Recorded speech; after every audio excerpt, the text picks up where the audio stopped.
Եսիմ եթե կարողանաս մի քիչ օգնես։ Հիմա ինձ օգնեմ, ընտրակ կաշառք կամարեն, քեզ էլ կբռնեն ինձ էլ։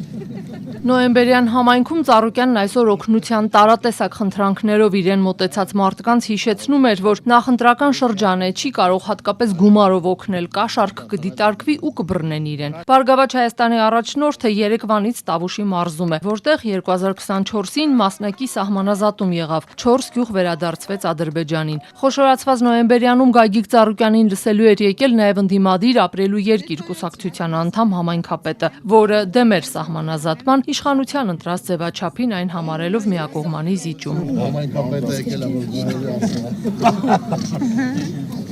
Ծառուկյանը երեկ հայտարարել էր, թե Կոտայքի մարզում 52 պարեկ է աշխատանքից ազատվել միայն այն բանի համար, որ նրանց հարազատներն իր աջակիցներն են։ Ներքին գործերի նախարարությունը հերքել է Ծառուկյանի այս պնդումը։ Այսօր էլ վարչապետ Փաշինյանն է արձագանքել, նշելով, եթե պարզվի, որ 52 պարեկ իսկապես կապ ունի Ծառուկյանի հետ, ապա դա կոռուպցիա է եւ նրանք կազատվեն աշխատանքից, իսկ չազատողներին ինքը կազատի։ Բացառում եմ, այդ ոնց հանրապետության վարչապետ այդ 52 հոգի առնչություն ունեցող չկա, բայց ասենք օլիգարխի նախկին բելարուսցի հետ առնչություն ունեցող մարդ կարա լինի, դա նորմալ է, բայց եթե լինի իհարկե պետք է ազատվեն աշխատանքից։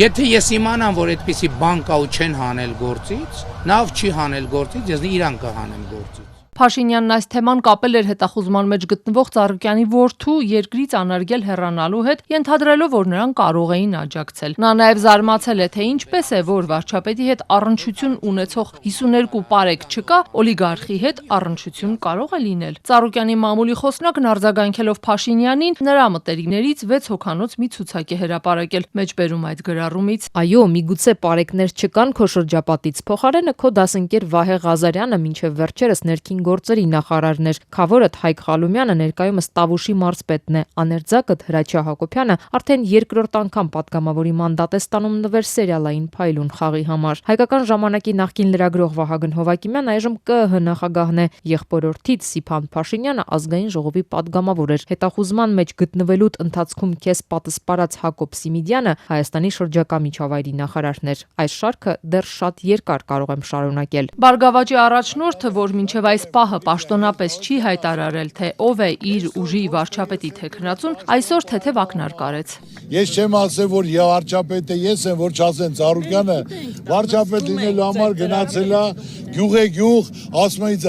ես ուզում եմ, Ժորժան, իմ ժողովուրդը լավ ապրի։ Բերդ համայնքում տարեց մի կին մինչև իր խոսքը սկսել է նախ ասաց, որ ԿՊԱ-ական չէ, հետո Ծառուկյանին հարցրեց, վերջին անգամ երբ է իրենց համայնքում եղել եւ ինչ է արել պատերազմի ընթացքում, որ Հայաստանը հաղթի։ Ծառուկյանը նախ Արցախի կորուստը հիշեցրեց կնոջը, հետո իր բարեգործությունից խոսեց։ Միան շրջագայեք ու տեսնեք մեր կառավարությունը ինչ արել, որ դուք եկել եք պետք է անեք։ Ես այդ պատերազմի ժամանակ եղել եմ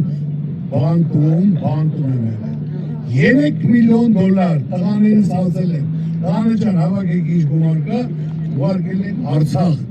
Գագիկ Ծառուկյանը քննադատներին հորդորեց շատ չընկնել իր խոսքի հետևից։ Այսօր զբաղված ինչ-որ ստորակետ գտնեն, տարած մարդը խոսում արագանա կարող է մի բառը կիսատ արտահայտում։ Եղբայրան, թող ինձ ծրագրից հարցնեն։ ԲՀԿ առաջնորդը լուրջ խնդիր համարեց նաև այն, որ մարզպետներին ոչ թե ընտրում, այլ նշանակում են։ Իսկ ծանոթ բարեկամով պաշտոնի նշանակելն էլ համարեց հենց այդ գործի տապալում։ Մարզպետը պետք է ընտրովի լինի, ժողովուրդը դա տեսած լինի, որ այդ մարդը կազմակերպում է, մտահոգ է, հասկանում է, իմ մոտ ծանոթ բարեկամ չկա, կամ մարդ, կամ մասնագետ,